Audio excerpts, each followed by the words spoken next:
And once I really dug into it last year, I had started it a couple of years ago and put it aside with responsibilities, life, I was going off course, whatever. And then when I picked it up again, I just kept saying, okay. And I truly felt like I was getting downloads that I had to share my stories. I had to share some of what I went through because I thought if it helps even one person own who they are and find their authentic voice and dream bigger dreams for themselves, then that's what it's about. Welcome to Business with Purpose. I'm your host, Molly Stillman, and this show is all about bringing you the stories behind the brands, the companies, and the small businesses that are changing the world. Each week, I get to sit down with an incredible entrepreneur, business leader, community activist, author, speaker, CEO, nonprofit director, or just an incredible person who is trying to make a positive impact, not only through their personal life, but also with their career. My goal with this show is to show you, the listener, that no matter where you are, no matter what you do for a living, you can make an impact wherever God has placed you. My guest this week is Liz Brunner.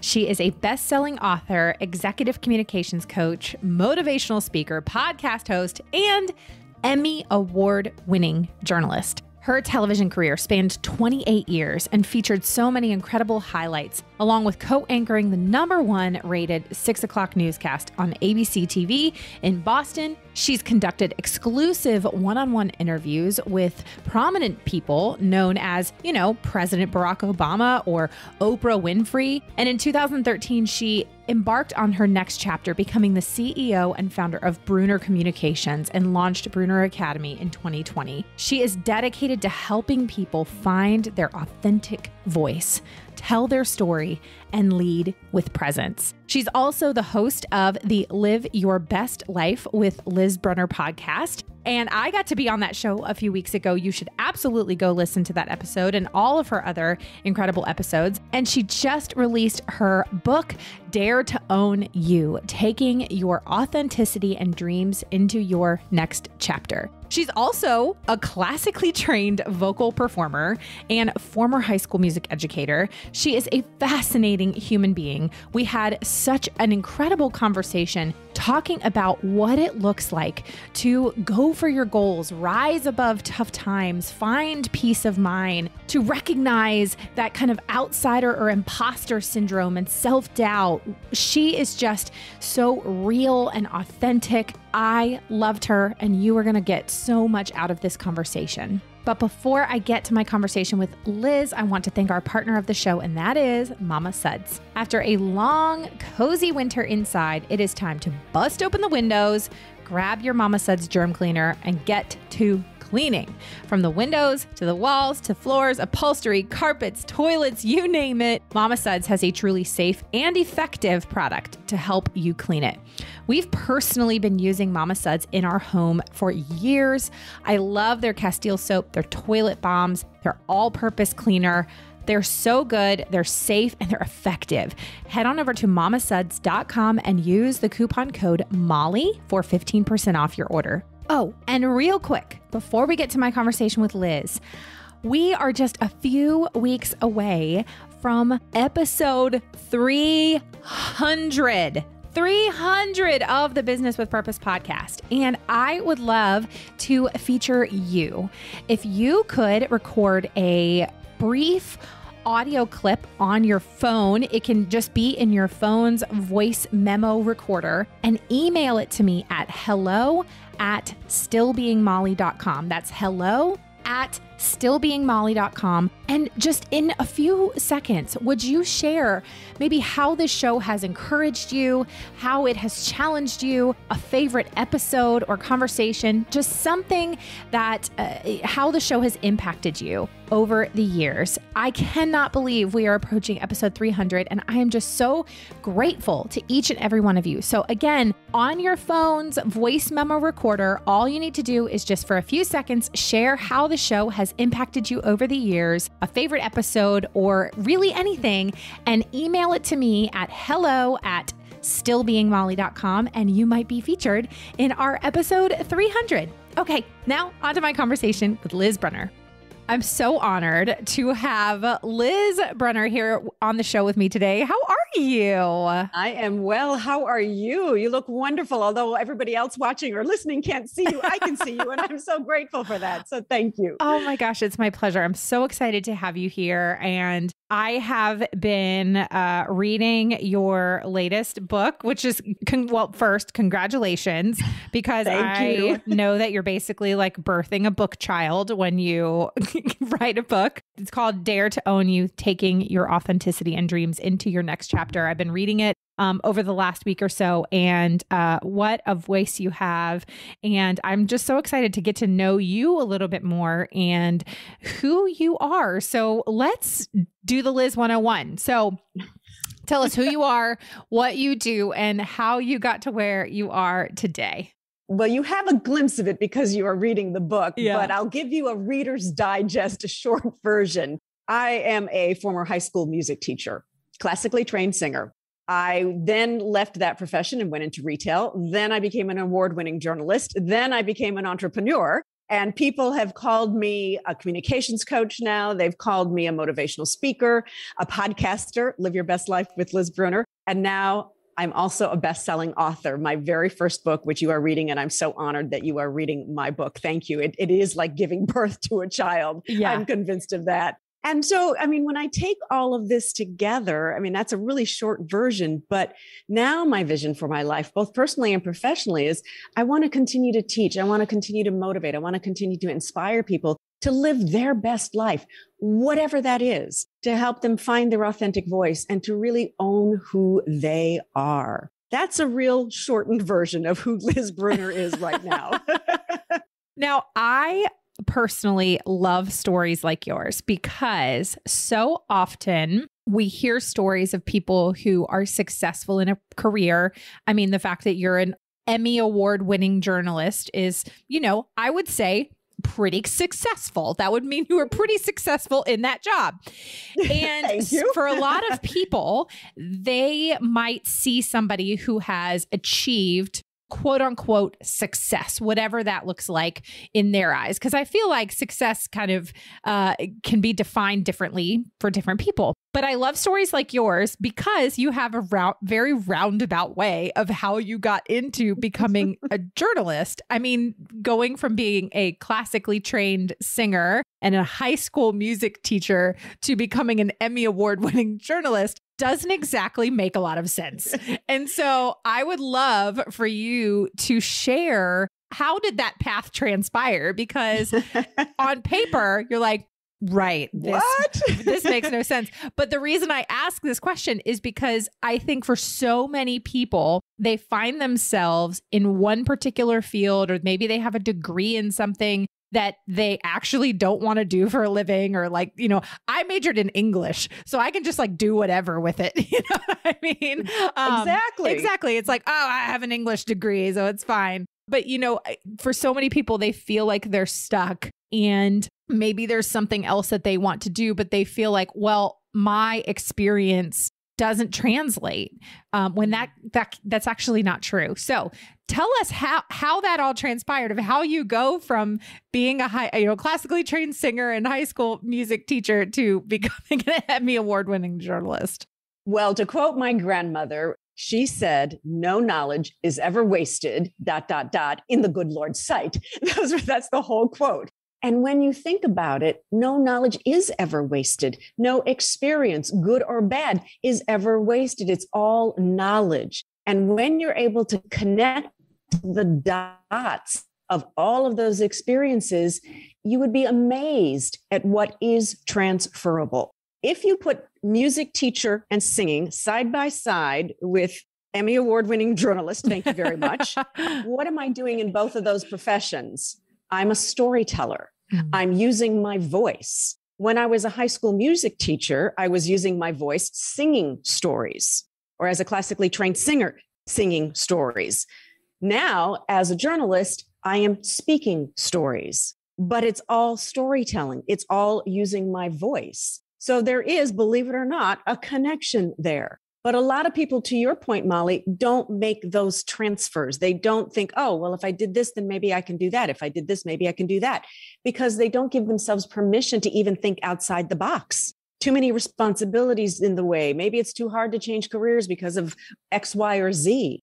And so when you're able to step back and think about what are those experiences, how can I connect the dots? What is transferable? What are the themes and patterns that run through my life that, wow, maybe I can create a next chapter for myself, which is what I did. So it all kind of comes full circle. And when you think about it, that I started out as a teacher and now as a communications coach, I am teaching again. I've come full circle in many respects. Yes, absolutely. I love how you distinguish between, almost like categories of work when you're actually looking for the threads. What are the different skill sets that you're using in each and every industry that you might find yourself in? And because for me, that I kind of have a similar story. It's funny because yours, while I'm not a journalist and I haven't won any Emmys yet, I have no idea. I relate to a lot in your story. I mean, I also grew up singing. I played golf, which is, just very random, but like competitively. But I started out in college a musical theater major, and I wanted to be on Saturday Night Live. Like that was like the dream, was I was going to be on SNL.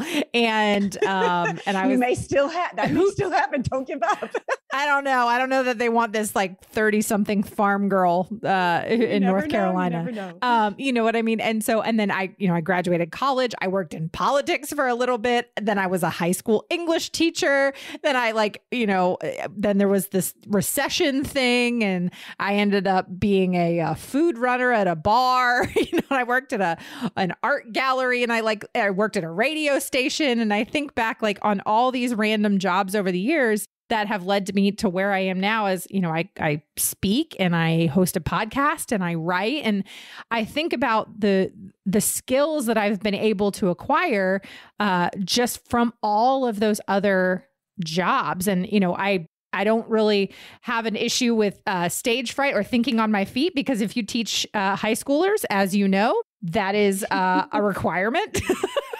You have to be able to think on your feet. You have to be able to think on your feet, and you have to be able to say, respond to potentially inappropriate comments from 10th grade boys. So it's just, oh my gosh, you got to really shut it down real quick. In any event, but you think about the skills that you have there. If anybody's, you worked in retail.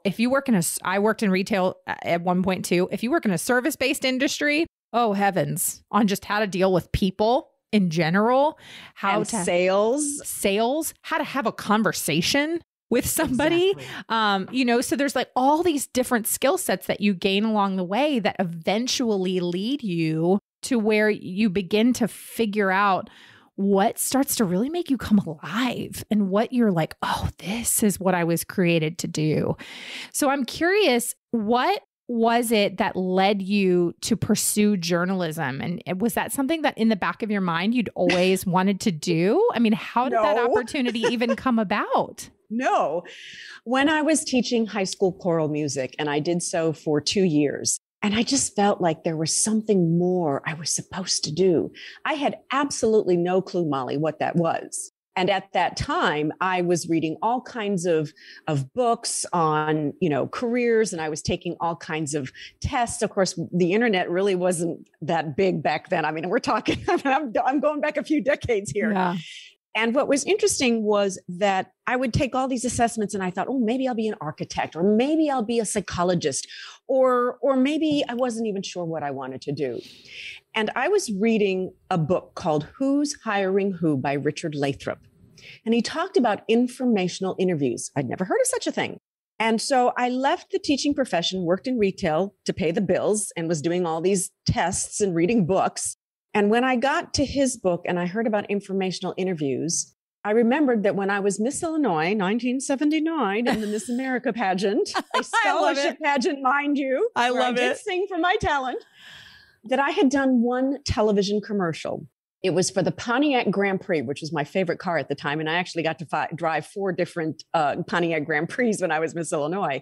And I thought, I wonder if I could do something in television, maybe public relations. I really didn't know. I bravely and blindly called up the 2 television stations that were in Champaign-Urbana, Illinois, which was where I was living at the time, and simply went on informational interviews. I didn't even know who to ask for, Molly. But I said, I'm interested in getting into the industry. I don't know if what I think I want to do exists. I don't know if I need to go back to college and get another degree. I don't even know anything. And I was very fortunate that I got interviews at both stations, but then the CBS affiliate continued the conversation and back and forth for about 6 months till finally a position was literally created for me. Wow. And it was basically, I was the community relations liaison. My job was to help all of our on-air talent with their speaking engagements and connecting them, and also then writing public service announcements, which I didn't know how to do. Then they wanted me to voice these announcements in the sound booth. I didn't know how to do that. And then one thing led to another to where I had my own little morning talk show. Didn't know how to do that. Then I also was asked to be one of the 3 women to do the weather. I love it. And so I went to the University of Illinois, started taking some meteorology courses, and I would watch the Weather Channel before I went in to do my job. And I learned everything on the job. It was as if I had my own graduate school. Wow. And one thing led to another. I was there for 3 years. And then I got called to Tampa, Florida, which was another CBS station at the time. And then again, I came in to be the director of community relations. And within a very short period of time, they wanted me on the air. And I became the morning anchor, and I was wearing 2 hats. And what I mean by that is I was working 80 hours a week. Mm-hmm. I'd get up at 2 a.m. I was at work at 3 a.m. We were on the air at 5 a.m. And then after the morning meeting at 9:30 in the news department, I'd go upstairs and put my manager's hat on. I'd work all day doing that. And then I'd go out into the community and do speaking engagements. I'd come home at 9 o'clock and go to bed and turn around and do it all over again. Mm. And I was there for 5 years. And again, learning so much on the job and so much experience there. And then I got called, my agent said, there's this news magazine show called Chronicle in Boston. And I'd always felt some connection to Boston, which I write about in the book, as you probably know. Yeah. And so when I got here, I just felt like this was the right place for me to be. And again, I had a sign on my back that must say, please give me 2 jobs, because within a year after being on Chronicle, the news department also tapped me. And so I was wearing 2 hats again, both in the Chronicle department and in news department. Finally, eventually, they got me out of Chronicle, which I adored being on Chronicle, but I had to move one direction or another. And so I went into news, and I was on the air in Boston for 20 years. So cumulatively 28 years in the industry. And I feel very, very blessed and fortunate to have had that career. Wow. I think stories like yours are so encouraging of just this little by little. It's not like you got hired at first, you were just boom, you get hired, and you're on air and you're living the dream. It's like you start off and you're just kind of probably getting coffee for people. And you're just, I didn't know anything, Molly. I didn't know anything. And anytime they asked me to do something, I'd say, sure, yes. Yeah. And I'd go home and freak out and go, what the heck did I just say yes to? I have no clue how to do that. Yeah. But you know what? I trusted myself that I'm going to figure it out. Mm-hmm. I'm going to figure it out. I may fail, I may flop, and I did many times, but I learned. None of those are failures. Those are all just lessons in learning. Yeah. That is a lesson that I keep trying to, as do we all. Yes, instill in myself. But I mean, I'm a mom to young kids, and my daughter is 8.5, my son is 6, and my daughter especially is one who I can tell takes after her father in that she has to do things perfectly the first time. And her father does everything perfectly the first time, and it's very frustrating. I'm just kidding. Not I would say that's probably very annoying. He's very, very smart, and he just does everything well. And I'm just like, but my daughter, I can see in her eyes, and I can see in her face sometimes when she does something and she doesn't know it right away, or she doesn't learn it right away, or she makes a mistake. she'll often try to, I see these things where she'll just be like, oh, I failed, or I did that, but I messed it up. And I'm trying to remind her, I know it breaks my heart every time. And I'm just like, honey, no, like if you don't make mistakes, then how else will you learn? Like if you do everything perfect right away, then how do you improve? How do you get better? And that is so hard. That's a difficult lesson for an adult to learn, let alone an 8-year-old. Well, my quote on that is that sometimes being imperfect is more perfect because you're being your best authentic self. None of us is perfect. Mm-hmm. No one.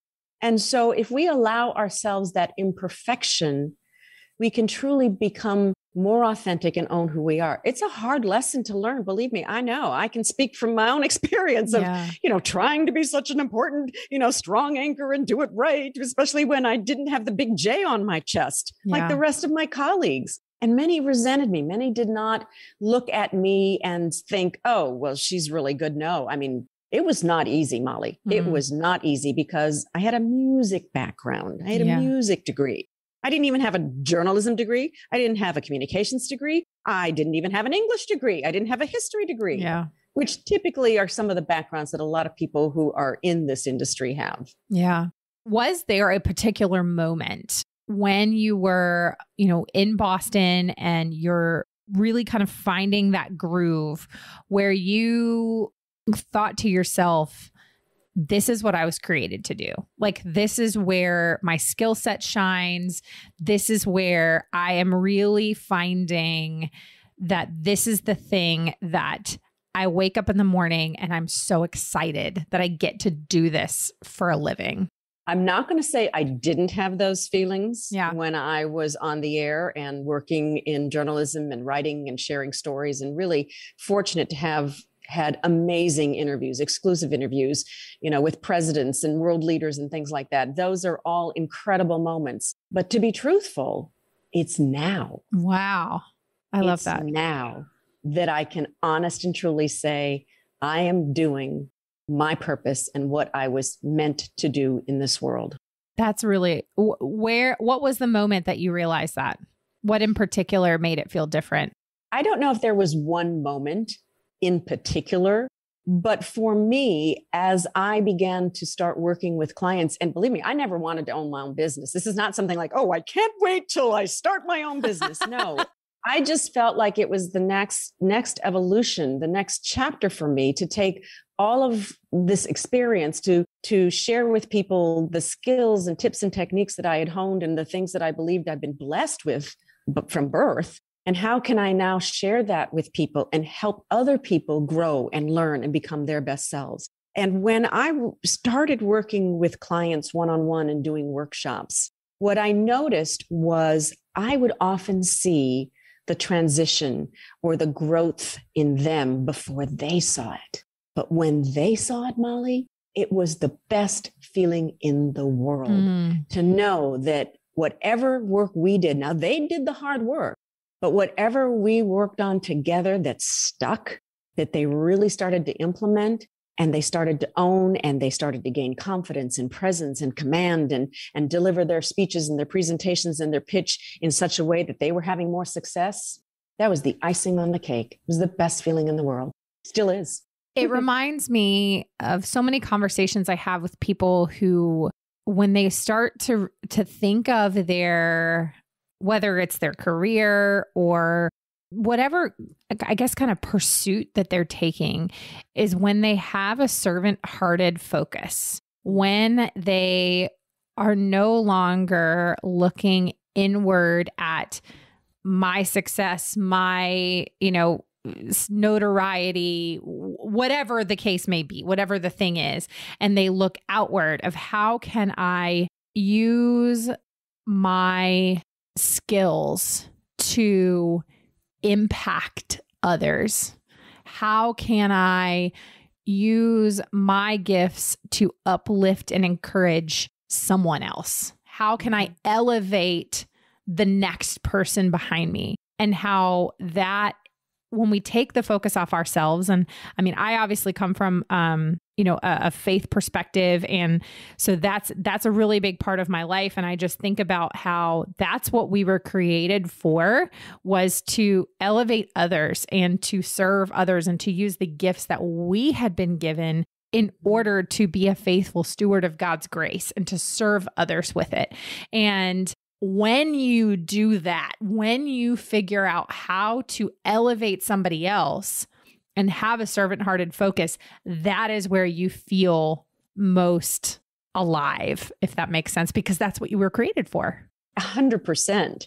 And certainly when I was getting ready to leave the industry, and it still wasn't public knowledge, and I was quietly and confidentially cleaning out my office, going through all the tapes on my shelf, I found a tape from a woman. It was a resume tape from her that she had sent to me several years before. And she was currently at my station, WCVB Channel 5, as a reporter. But she had sent this to me years before, asking me to look at it. She was living in Florida at the time. She was a reporter at a TV station there, and she really desperately wanted to come back to Boston to be at home. Yeah. And would I look at her tape and give her some feedback? And I always loved helping other people with their reels, whether they were interns or people said to me, can you look at my reel and give me some suggestions? I'm like, sure, I'd be happy to. And when I was cleaning out my office, I'd forgotten that I even still had that tape. When I opened up the box and I saw the tape, I found my 3-page written, single-spaced critique feedback that I had sent her. I must have made a copy and kept it in the tape. And I looked at that and I thought, oh my gosh, I've already been doing this. I've already been doing this. So it did help take some of the trepidation away, because I kept saying, is this what I'm really supposed to do, God? Am I really supposed to do this? Because I was petrified. I felt like I was jumping off of a cliff and hoping there'd be a parachute. I didn't know how to run a business. I didn't know how all this was going to work. And when I saw that, I thought, okay, I'm doing the right thing. Yeah, I've been doing it. I'm just taking it to the next level. Yeah. Oh man. I think that's such an incredible way of looking at it. And I think it's such an encouragement to so many people who maybe have felt that push or that pull in that direction. And maybe that's just like the little extra nudge that they needed. Oh, I needed it. Trust me.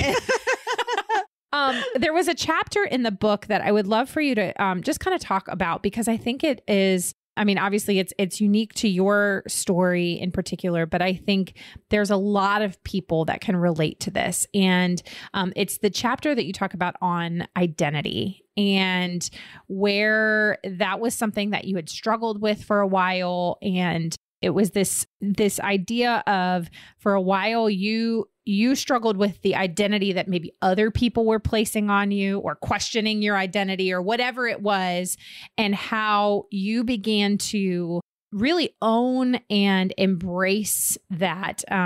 So I'd love for you to just kind of talk about that, because that chapter in particular was really just a powerful chapter. And I think is something that a lot of people struggle with, whether it's identity in family and their cultural heritage and things like that, or their identity through their work, or whatever, however that kind of plays out.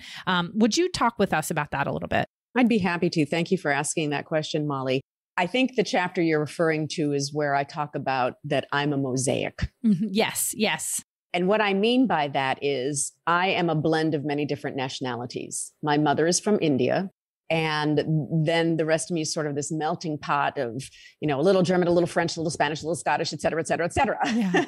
And growing up in the islands of Hawaii, I obviously was out in the sun a lot. And with my mother's skin tone, tanned very easily. So I was always a very dark brown little girl. And I had, back then, I don't know what was going on with my hair. It's all of a sudden straight, but I used to have curly hair, and I always wanted straight. And now I'm like, why can't I have it back to curly? I digress. Anyway, so when we moved at the age of 10 to Lily White Pekin, Illinois, I was called a Hawaiian, and I would come home crying, not knowing what in the world that meant. Why were people being so mean to me? Because Pekin, Illinois at that time was a very, very white community. Mm. And here we were, these little brown children running around. And so it was very hard from that perspective then in addition to that, when I was older and was in my first television job, for example, I went bounding up to the front lobby desk one day, and the receptionist said, well, let's just ask her. And I said, ask me what? And she said, we have a caller on the line who wants to know if you're white or Black. What do you want us to tell them? I said, seriously? She said, yes. What would you like us to tell them? I said, tell them I'm an American. That was my response. When I was in Tampa, which was my second television station, the African Americans thought I was Black. The Hispanics thought I was Spanish. The Cubans thought I was Cuban. I was everybody's friend. Yeah. Right? Yeah. And then when I moved to Boston, I later learned that they actually thought they had hired a light-skinned Black woman.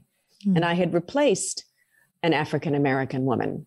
Now, I don't share these experiences with you to say that mine were so traumatic compared to what many, many more people have experienced in their lifetime.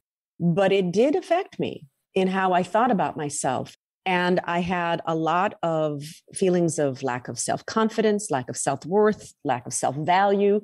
I had a lot of imposter syndrome and outsider syndrome. So outsider syndrome is really all about the feelings of acceptance, and imposter syndrome is the inner feeling of self-doubt. And I experienced all of those things, and I questioned myself all along the way. And then women were really, really, really hard with me. I was not treated well. I was bullied.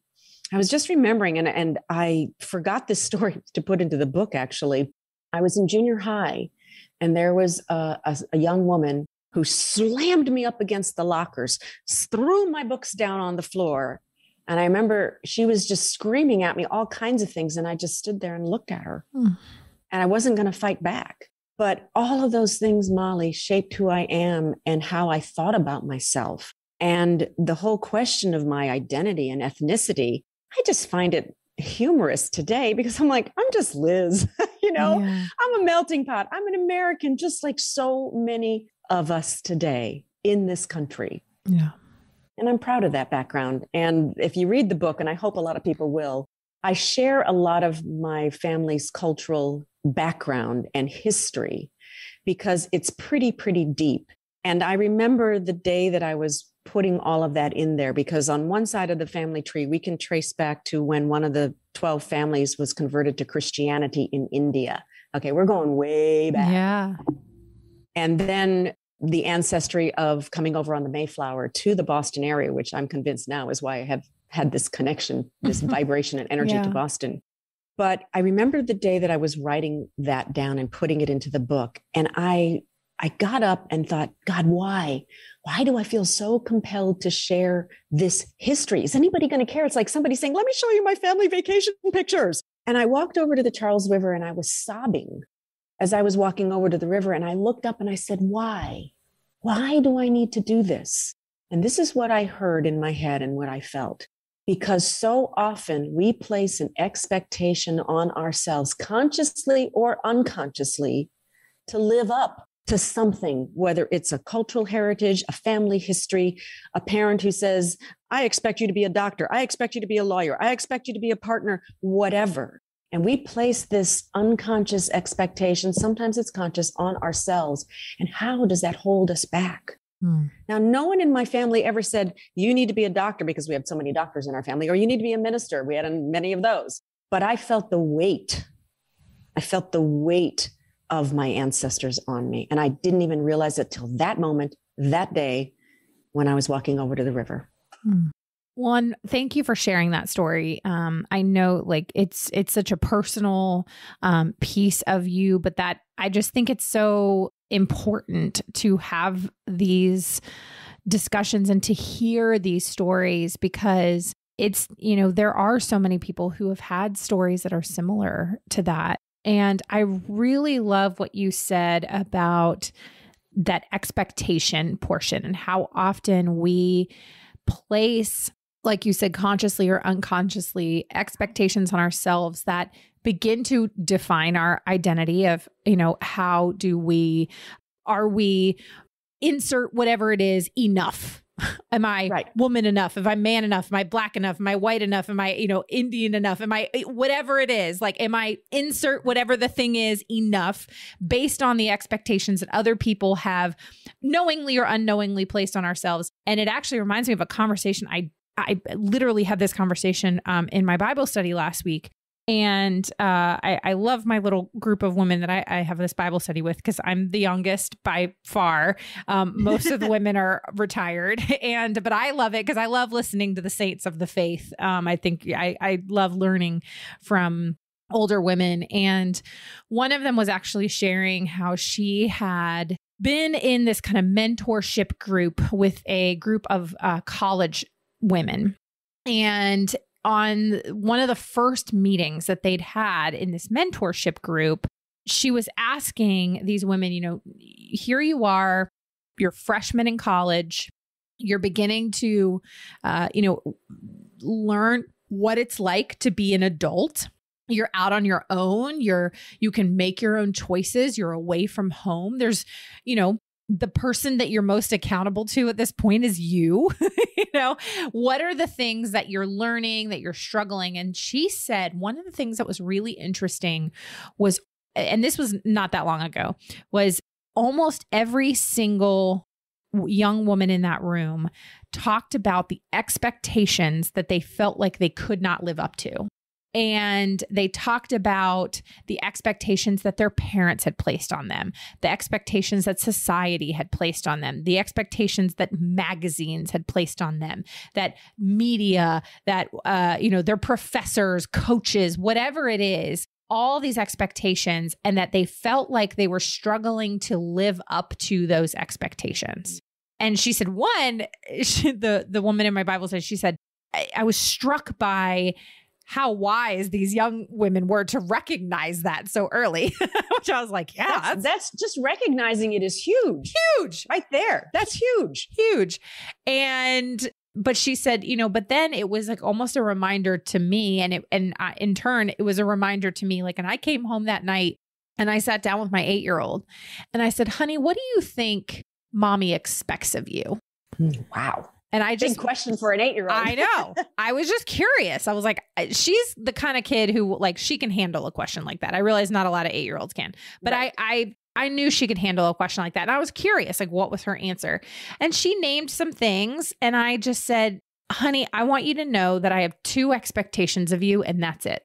I said, love God, love others. Anything beyond that is, I want you to try your best in school, of course, but like, I don't care if you're the top of your class. I don't care if you're the best athlete or the best singer or whatever it is. When you're 25, no one's going to be like, how did you do on that Unit 5 math test in 2nd grade? In 4th grade. Yeah. Like right. no one is going to care. No one is going to care.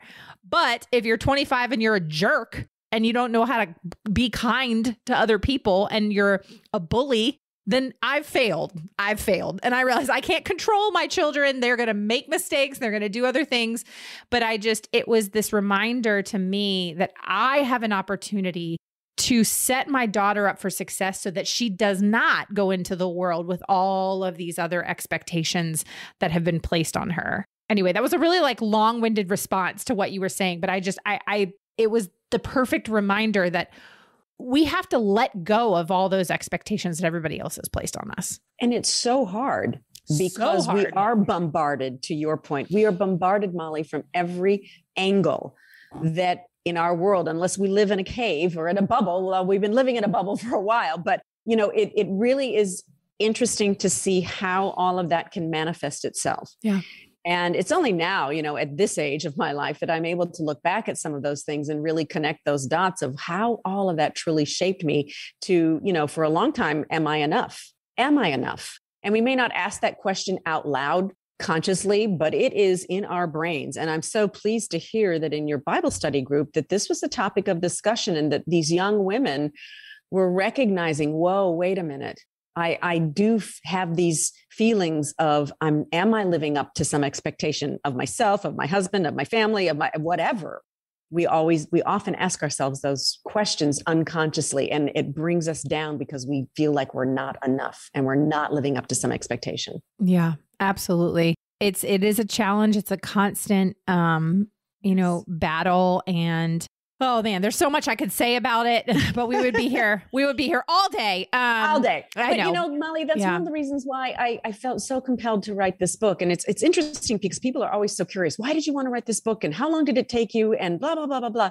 And once I really dug into it last year, I had started it a couple of years ago and put it aside with responsibilities, life. I was going off course, whatever. And then when I picked it up again, I just kept saying, okay. And I truly felt like I was getting downloads that I had to share my stories. I had to share some of what I went through because I thought if it helps even one person own who they are and find their authentic voice and dream bigger dreams for themselves, then that's what it's about. That's what it's about. Absolutely. Well, obviously for the listeners, I'm going to make sure to have all of, where you can buy the book. I think everybody should go buy it right now. You can buy it on Amazon, wherever you get your books. Please go buy this book. Liz's story again is just incredibly inspirational and just somebody that I feel like we can glean so much from you. But before we get to the get to know you round, Liz, what is on the horizon for you this year? How can people best connect with you? If somebody's like, I would love to work with her. I just want to get to know her and be her friend because she seems like somebody who would be a great friend. How can they best do that? Thank you very much for asking that question. Well, very easy. You can find me at lizbrunner.com. That's LizBrunner.com, lizbrunner.com. And certainly reach out to me via my website. And also, check out BrunnerAcademy.com, which is my online learning platform where I have a number of speaking courses, but in particular, my flagship course, which is called How to Be a Rock Star Public Speaker. And so there are a couple different options there. And also recently added 4 new courses that we're calling the Dare Collection. They're not based on my book, Dare to Own You, but they do align with the book. One is Dare to Go for Your Goals, Dare to Rise Above Tough Times, Dare to Shift from procrastination to motivation, and Dare to Find Peace of Mind, which is really a mindfulness, easy meditation course. They're all simple courses. You can find them at BrunnerAcademy.com.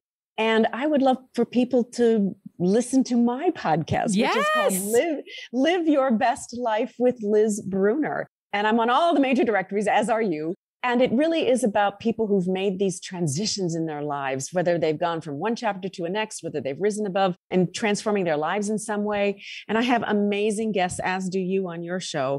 And I'm honored to be one of them. So thank you for having me. But those are all the ways that people can connect with me. And of course, please follow me on social media, Instagram, Facebook, LinkedIn, Twitter.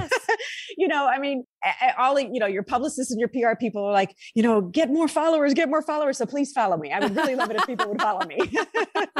Yes. Well, I will definitely have all of those links in the show notes. Great. Listeners, you guys, know what to do. I will make sure to include all of that for you. So Liz, now is the portion of the show where we just ask some fun get to know you questions. Oh dear. So are you ready for the get to know you round? Okay, I'm ready. All right. Question number 1. Now, I had to ask this question because since you got to interview so many incredible people over the years, whether it's on your podcast or as a journalist, is there one or maybe 2 interviews in particular where you just were very cool and collected on the outside, but on the inside, you were kind of like, oh my gosh, oh my gosh, oh my gosh, oh my gosh, oh my gosh. Oh, yeah, many times, but probably the one that is the most prominent in that sort of description that you just gave was I'd been trying to get an interview with President Barack Obama for 4 years. Oh, wow. Talk about perseverance. And I finally got it. And here I am thinking, I'm at the White House. I am interviewing President Obama and I am petrified. And I'm saying to myself, okay, Liz, wait a minute. He's a human being just like you are, number 1. Number 2, this is an experience that very few people have an opportunity to get. Try to find a way to just be in the moment, be fully present and enjoy it, even though the insides of me were going, like this.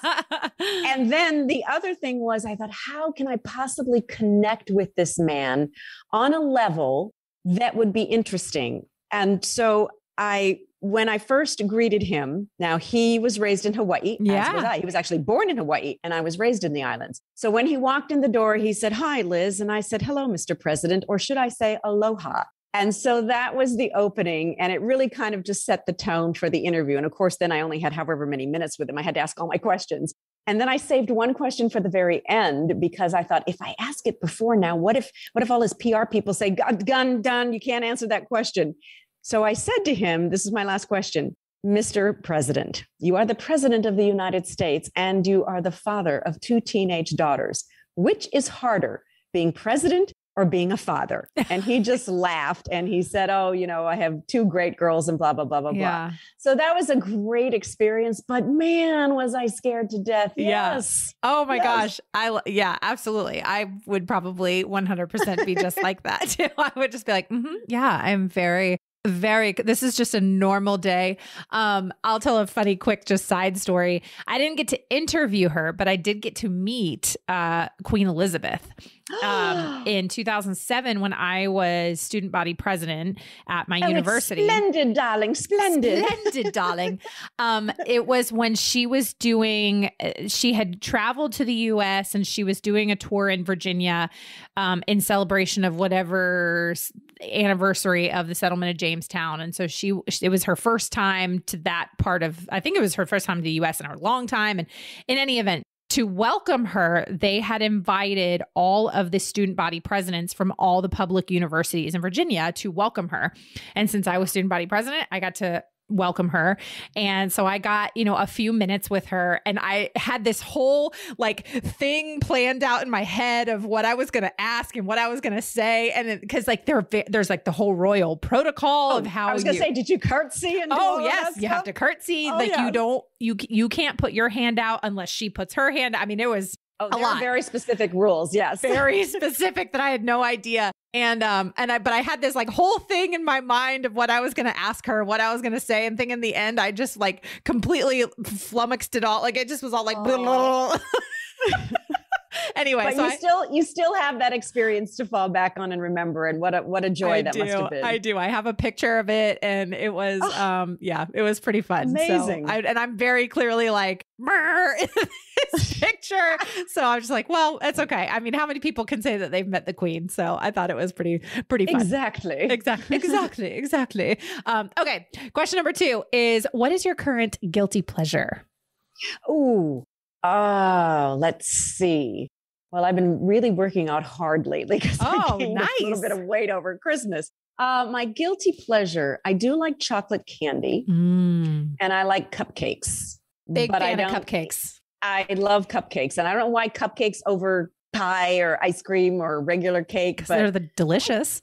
Yeah, I cupcakes and chocolate candy, I guess, are my guilty pleasures, which I'm not really imbibing in right now, which is probably a good thing. I love it. Okay. Are you a big reader? And if so, do you have a favorite book that you have read in the last year just for fun? Oh my gosh. I probably read a book a weekend, Molly, because of a lot of my podcast guests are either new authors or have had 4th or 5th book out or whatever it is. So I'm almost every weekend I read a completely new book. And so it's been a while since I've read one, quote unquote, for pleasure, but I've just been invited to be a host of a table for this reading program in the Boston area. And it's their annual gala. And they asked me the question recently of what was my favorite childhood book. And I actually downloaded it just 2 days ago because I want to reread it. It was A Wrinkle in Time by Madeleine L'Engle. Yes. And I distinctly remember that was my absolute favorite book. I don't remember why. And we're going back 50 plus years now. Yeah. But I remember reading it with my grandmother. She was the one who introduced it to me.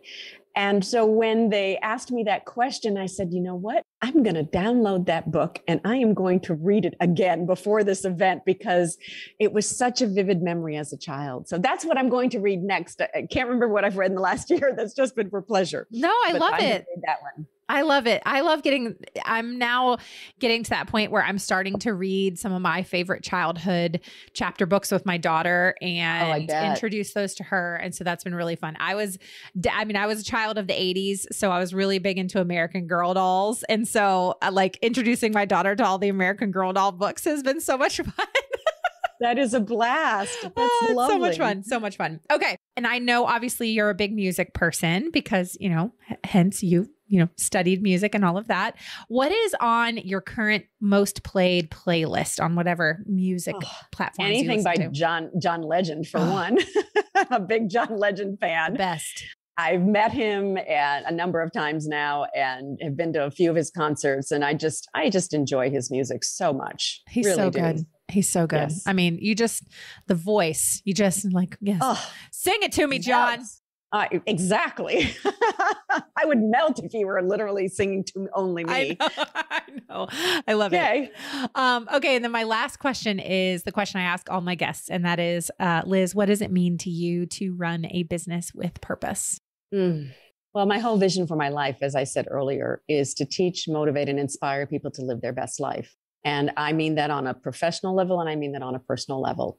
And to be able to have my company, Brunner Communications, now 8+ years, it'll be 9 years in October of 2022. The fact that I even have this business and still have it, having never ever wanted to run my own business and have had it be successful and worked very hard to keep it that way. And of course, pivoted like everybody did because of the pandemic.